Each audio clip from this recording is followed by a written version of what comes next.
I knew I was smelling brake dust, and I know why now.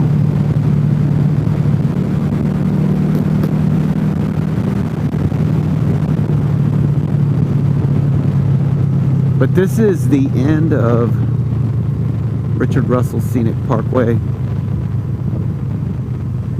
We're headed to Helen. Oh, this road's 75. Okay. So in Hayesville, Hiawassee, it must be like 69/75 or something like that.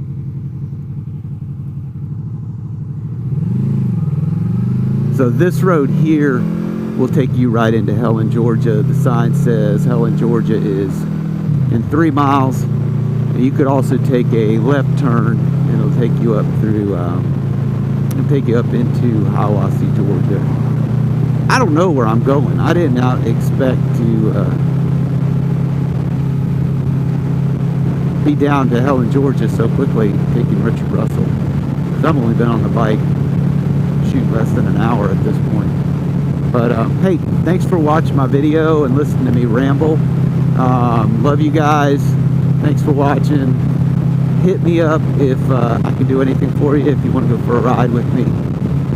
I'd love to take y'all for a ride. So see you later. See you on the next one. Bye.